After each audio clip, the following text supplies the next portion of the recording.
Herkese merhabalar. 2022 yılında tanıtılan önemli saatleri Horavax'ta incelemeye devam ediyoruz. Bugün de Omega'nın Speedmaster ailesinden iki önemli saatle karşınıza geçtik. Speedmaster 57 diyelim. Belki birçok bizi izleyen dostumuz bunun ne olduğunu tam olarak bilmiyor olabilir. Speedmaster 57 nedir? Onu bir öğrenelim senden. 2013 senesinde Omega kataloglarına eklenen bir model ailesi. Bu Heritage akımının artık tavan yaptığı zamanlardan. Aslında 1957 denmesinin nedeni de 1957 senesinde üretilen Speedmaster CK2915 referanslı modelin günümüze bir uyarlaması olması. 2013 senesinde bu model ailesi tanıtılıyor ve aslında hep olumlu geri dönüşler alıyor. İnsanlar beğeniyor, saat meraklarının hoşuna gidiyor. Ama tabii o zaman ciddi de bir Heritage furyası var. Zaman içerisinde Omega Speedmaster 57 serisini hani dönemsel bir ürün olarak değil, core ürün grubuna, esas ürün grubuna adapte ediyor ve ufak tefek yenilikler yapmaya devam ediyor üzerinde. 2015'te tekrar bir revize görüyor ve yine birazcık daha böyle rafineleştiriliyor. Çünkü Heritage konsepti ilk başladığı yıllarda aynı zamanda büyük saatler hala çok popüler olduğu için gerçek manada Heritage değildi. Yani günümüze uyarlama durumundaydı. Fakat bu trend yavaş yavaş yerini daha kompakt tasarımlara bıraktığında Heritage tarzında yer alan modellerin aslında uygun olmaları daha da kolaylaştı.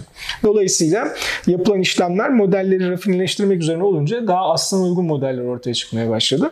Speedmaster 57'nin de 2015 senesinde gördüğü upgrade böyle bir upgrade'ti. Ama tabii 2022 senesindeki upgrade burada pek çok önemli unsuru değiştirdi, güncelledi, daha da rafine hale getirdi ve biz saat severlerin beğenisini bir kez daha sundu. Yani detayları konuşacağız tabii ama benim dikkatimi çeken birincisi Omega muhtemelen 2022'de yaptığı bu yenilikle Speedmaster 57 ailesinin ne kadar önemli olduğunu, onlar için ne kadar önemli olduğunu bir kez daha ortaya koydu ve neredeyse hiçbir Omega modelinde kullanılmamış renklerle karşımıza çıktı. Doğru. Yani bunun hem ben sebebi demek istemiyorum ama hani sende yarattığı etki nedir? Son yılların trendi renkseller. Zaten biliyorsun. Yani bu iş maviyle başlamıştı. Buzzerworth'teydik beraber, hatırlıyorsun. 2017. Her yer maviydi. Her yer maviydi. Özellikle Omega ürün grubunda bir compact Speedmaster'lar vardı. Mavi kadranlı. Çok hoşumuza gitmişti.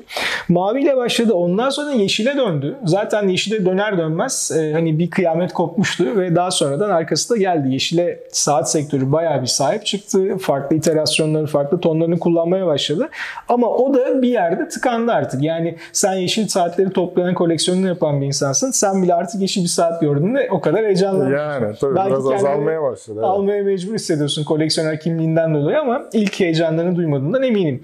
Bu durumda tabii renk mevzusu işin içine girince insanlar farklı renkleri aramaya başladılar. Başka ne olabilir? Yapılmamış bir şey yapalım. Yani gri ile, lacivertle, siyahla, beyazla insanlar mahkum kalmasınlar. Yani başka şeyler de olsun. Bu arayışın sonunda farklı muhtelif markalardan çok çarpıcı, çok ilginç renklerde kadranlar görmeye başladık. Genelde burada Speedmaster'ın ayrıldığı nokta şu. Bu ilginç kadranları biz daha everyday watch dediğimiz, daha ondan sonra casual, daha böyle versatil, her ortamda kullanılabilecek ve nispeten daha geniş seviye modellerde görmeye alıştık. Genelde 3 kollu modeller 3 kollu, time on dediğimiz modellerde. Yani 1957 senesindeki bir modelden arşivlenerek çıkartılmış bir reissue, bir Heritage modelinin açıkçası bordo kadranı olması bayağı ilginç oldu. Ki bu arada segment olarak da Speedmaster hiçbir zaman giriş seviye bir ürün olmadı Omega'da. Yani bayağı iddialı bir seçim olmuş ama ortaya çıkan sonuç beklenenden çok daha iyi bence. Speedmaster 57 bu model ailesini anlatan en önemli detay ne sence? Anlatan en önemli detaylardan biri bence broad arrow kollar. Yani geniş, uçları ok şeklinde. Zaten broad arrow geniş ok demek. Ondan sonra bu şekilde tasarlanmış kollar direkt baktığında bence bu familyanın alameti farikası konumunda. Bunun dışında eskiye bakılarak, eskiden ilham alınarak tasarlanmış bileziği bence gerçekten çok güzel. Yani bu aralar evet herkes belli bir kalitenin üzerinde bilezik yapıyor ama gerçekten fark yaratacak kalitede bileziği üretmek hala çok zor. Ben bugün yaklaşık 10 tane farklı Omega yeni modelini gördüm. Serdar'la beraber inceledik. Omega'nın yeni bileziklerinde ben kusur bulamıyorum. Çok iyi değil mi? Aquaterra'daki falan da inanılmaz. Mükemmel. Kolundaki Aquaterra da öyle. Gerçekten çok güzel iş becermişler. var. Burada da son derece klasik ve baktığında böyle gayet gözümüzün alıştığı bir tasarım. Ama koluna taktığında, klipsini açtığında ne kadar güzel yapıldığını hissedebiliyorsun. Ben Speedmaster 57 ile ilgili öne çıkaracağım bu iki özellikten bahsederim. Broad Arrow kollar ve mükemmel bilezik. Bir de ben şeye dikkat ettim. Bu tabii yeni Speedmaster'la beraber bir saatlerde kurmayla ilgili biraz zorluk yaşıyorduk. Evet. Ve yani şu an inanılmaz derecede kolay, basit ve konforlu bir hale getirilmiş. Bu Omega yeniliklerini yaparken bu sene sence daha çok tasarım tarafından mı öne çıkmaya çalışmış yoksa teknik detaylar, tasarımsal detayları bastırıyor mu? Ben açıkçası ikisinin belli bir dengede devam ettiğini düşünüyorum. Yani tasarımsal olarak olaya şöyle yaklaşayım. Öncelikle klasik bir kronografı bir kompaks olarak, yani iki kronograf sayaçlı olarak tasarladığınızda güzel bir iş yapmış olursunuz. Klasik bence iki çok daha güzel yapmış olur. Yani yanılma şansın yok. Yanılma şansı yok. Güzel. Ancak şöyle bir durum var. Günümüz modern çağda elden kurmalı manual wind kronograf neredeyse yok denecek kadar azdı. Omega yeni çıkarttığı kalibrelerle hem yeni Speedmaster Professional'daki olsun hem de Speedmaster 57'de olsun. 38-61 değil mi? Kalibre? Evet, 38-61. Bunda da 99-06 var ve arkasını çevirdiğimde mükemmel böyle bir ana gövde. Ana gövdeden son derece estetik bir şekilde açılmış balans. Gerçekten çok güzel bir elden kurmalı kalibre var. Yani bence bir kompaks, bir kronografa yakışan en önemli detaylardan bir tanesi. Tasarım olarak elden kurma ama işin teknoloji kısmına girelim. Teknoloji kısmına baktığında 60 saat power reserve olan Master Chronometer sertifikalı, son derece kaliteli, darbeye şoka son derece dayanıklı, yani sektör standartlarının üzerinde bir performans sunan mükemmel bir modern kalibreyle de beraberiz aynı zamanda. Evet. Yani işin hem tasarım hem teknoloji hem de heritage kısmı üçü bence Omega'da aynı şekilde aynı özenle değerlendiriliyor. Bir şekilde dengeli bir şekilde devam ediyorsun. Moonwatch da dediğimiz zaman son dönemde o Moonwatch başka bir şeylerle karıştırılıyor ama biz Moonwatch tarafında kalalım. Biz gerçek Moonwatch'a bakalım. Saatçilik dünyasında övgüyü en çok hak eden model ailelerinden biri. Ama şimdi tabii bugün Burak takmak istedi ama ben vermedim ona. Altın saatlere Burak'ın tabii yaklaşımı benden daha duygusal. Ben o kadar altın saatlere alışkın değilim ama bu sefer tabii hatta bu saatte istesek ne zaman gelirim falan konuşmalarını yapmaya başladık ama ben bilezikli tercih ettim. Önemli de bir performans var. Yine hem tasarımsal açıdan hem de teknik açıdan farklı gelişmelerin olduğu bir saat. Yeşil kadranlı özel bir altın, kendine göre bir isim konulmuş altını olan Speedmaster Moonwatch'ta bileğimizde. Neler söyleyeceksin bunun hakkında? Aslında tabii burada ilk başta işe kağıt üzerinde bakarsak çelişkili hatta aykırı diyebileceğimiz hususlar var. Şimdi Moonwatch kesinlikle bir ihtiyaçtan ortaya çıkmış bir tasarım. Formun fonksiyonun arkasından geldiği bir tasarım. Dolayısıyla bu nedir? İşte çelik dayanıklı olsun, işte hezalit camlı basınçta kırılmasın, çatlasın ama işini görmeye devam etsin. Mat siyah kadran üzerine bembeyaz kollar ve indeksler, nereden bakarsan bak bunu çok rahat bir şekilde görelim. Şimdi Toolwatch işini bu kadar hak eden bir saati sarı altından yapıp içine son derece koyu yeşil bir kadran koymak ve altın sarısı imleçler, bu tasarımın özünden çıkmış oluyorsun ama bunu pratiğe döktüğünde, eline bitmiş ürün geldiğinde de ortaya mükemmel bir şey çıkıyor. Yani benim bugün senin kolundaki Moonshine Gold Speedmaster Professional'da gördüğüm sadece bu. Gerçekten mükemmel bir ürün olmuş. Ben çok beğendim. Moonshine'ın kendine has böyle donuk bir sarısı tonu var. Evet, bir yani daha değil. açık. Tam sarı altın diyemem ben buna. Yani bir değişik bir şey bu yani. Ve kasaya baktığın zaman kasa mat ağırlıklı bir kasa. Yani gözüme ilk gelen kısımlar mat, parlaklar hala azınlıkta kaldığı için kasanın hatlarını da çok iyi görebiliyorsun. Şu an kolunda değil, bilezikli olan versiyonu bundan çok daha ilginç bir saat. Çünkü bilezik neredeyse tamamen mat olduğu için tasarımın detaylarını en parlak ışık altında bile net bir şekilde görebiliyorsun. Ben dediğim gibi çok başarılı buldum. İddialı bir saat. Herkesin takabileceği bir saat de değil. İlginç bir renk formasyonu var. Ama bence nasıl diyeyim, yani Speedmaster için farklı olasılıkların da kapısının aralandığı bir saat olmuş. Ya işte ben orada biraz kişisel anlamda saat keyfi olarak orada bir soru işaretleri bende başlıyor. Yani buna baktığın zaman buna Toolwatch dememiz gereken saatlerden biri. İyi, ama bunda spor bir tasarım, Toolwatch işte o bu şu derken şu gayet klasik bir kullanım sunan bir modelle karşı karşıyayız. Yani bu sence bir çelişki değil mi? Yani bunu tamam ticari anlamda muhakkak belli kararlar veriyor, getirileri var, o var, bu var ama bu arada ben de beğendim saati. Hatta bileziklisini görmek için can atıyorum. Bileziklisi nasıl olur Onu da tam bilemiyorum yani bu şeyde ama deri kayışla gayet başarılı bir şey sunuyor. Yani diyorum ya, bu işin özünü biraz böyle değiştiren detaylar o modele katıldığında bu sence bir çelişki değil mi? Yani senin fikrin ne bu konuda? Çelişki kısmına katılıyorum. Yalnız şöyle bir örnek var. Farklı bir markanın fuarda standını ziyaret ediyorum o sırada ve Tool Watch'larla da ünlü bir marka bu, öyle söyleyeyim. Belki az buçuk izleyenlerimizin kafasında bir şeyler oluşmuştur. Ve orada şimdiye kadar çelik dışında hiçbir malzemeden yapılmamış bir dalgıç saatinin çelik altın versiyonuna bakıyorum. Anlamışsın neden bahsettiğimi. Ve orada bizimle ilgilenen marka yetkilisine sordum. Dedim ki bunu niye çelik altın yaptınız? Yani bu bir Tool Watch. Bunun içine altın konulmuş olmasının fonksiyonel manada buna bir etkisi de yok. Dedi ki bana, bunu da isteyen birileri var. Onları memnun etmeyelim mi? Üzülsünler mi demişti yani. Sonuçta bu saate çelik altın görmek isteyen ya da komple altın görmek isteyen biri var. Yeşil kadranla görmek isteyen, 50 değil bordo kadranla görmek isteyen biri var. Onlar o saatlere kavuşamasınlar mı gibi bir soru sormuştu. Yani biz marketten o feedbackleri o markaların aldığı gibi almıyoruz yani. Öyle bir data yani, yok elimizde. Kesinlikle. Yani. Ve bunlar yurt dışında çok ciddiye alınan şeyler. Yani sen bir yere gidip de ya keşke şurası şöyle olsaydı dediğinde ya da bana soruyu sorduğunda ve ben o cevabı verdiğimde birilerinin dikkatini çekiyor bu bir şekilde.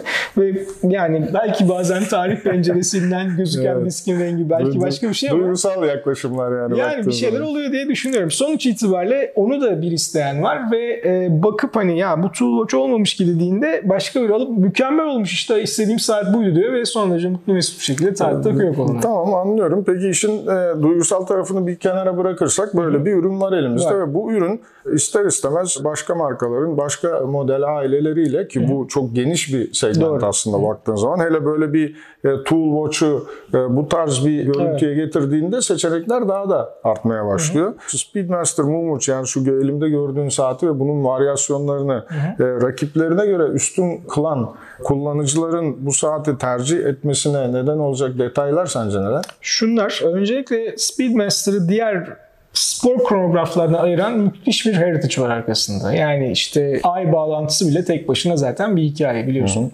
Bunun dışında Speedmaster ciddi şekilde köklerine bağlı bir model ailesi. Şimdi Lemania tarafından tasarlanan ilk kalibrenin mimarisi 3 defa revize edildikten sonra en son bu 3861 ile Coaxial eşapman sistemi de bu kalibrenin içine eklendi ve olabilecek en mükemmel elden kurmalı Tri-Compax bence mekanizma ortaya çıktı diyebilirim. Yani bunun o açıdan bir rakibi olduğunu düşünmüyorum mekanizma açısından.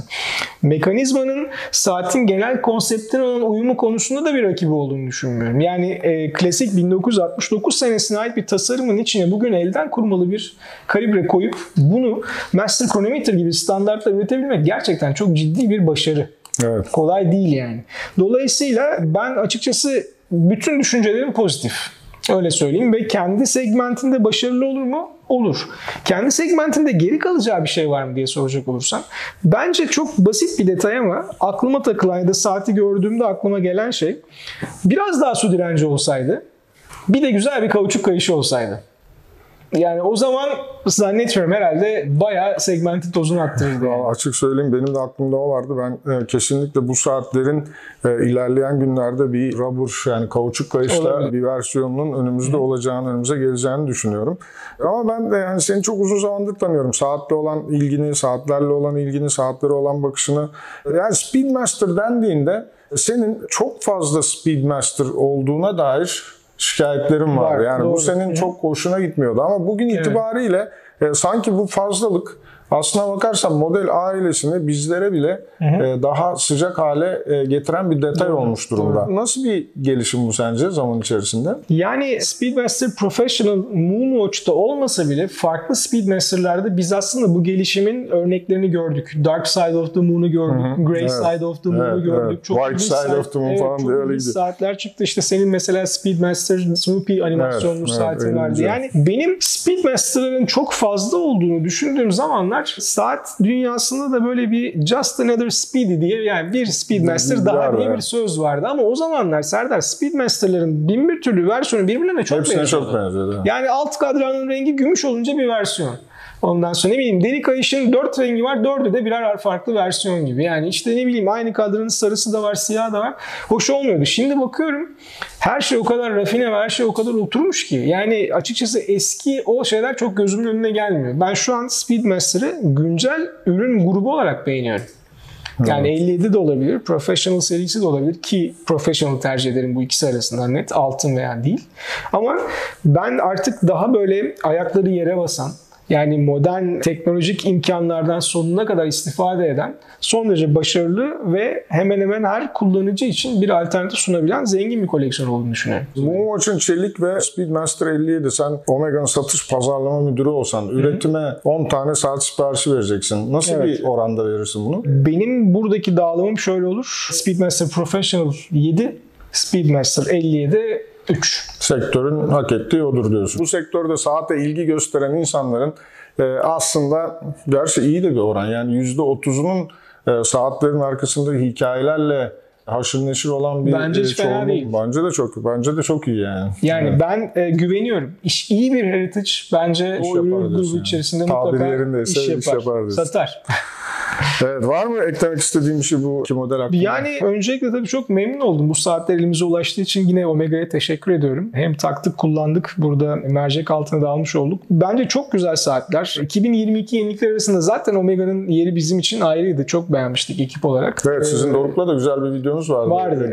Genel bir video vardı yenilikler hakkında. Bugün daha böyle detaylara inebiliyoruz. Tabii o zaman saatleri elimizde inceleyemeden sadece lansman fotoğraflarına bakarak ve özelliklerini yorumlayarak aslında bir nevi yorumlarımızı, kendi fikirlerimizi belirtmiştik. Şimdi saatlerin hepsi önümüzde canlı duruyor, kolumuza taktık ve gerçekten bence katalog verilerinden ya da lansman fotoğraflarından anlaşılamayacak derecede güzel ve değerli saatler. Peki Burak, çok teşekkürler. Rica ederim. Güzel oldu yine. Omega'nın 2022 yeniliklerinden iki önemli modeli beraberce masaya yatırdık. Bundan sonra da aynı şekilde yeniliklere önem vererek, öncelik vererek yayınlarımıza devam edeceğiz. Şimdilik herkese hoşça kalın diyoruz. Görüşmek üzere. Teşekkürler.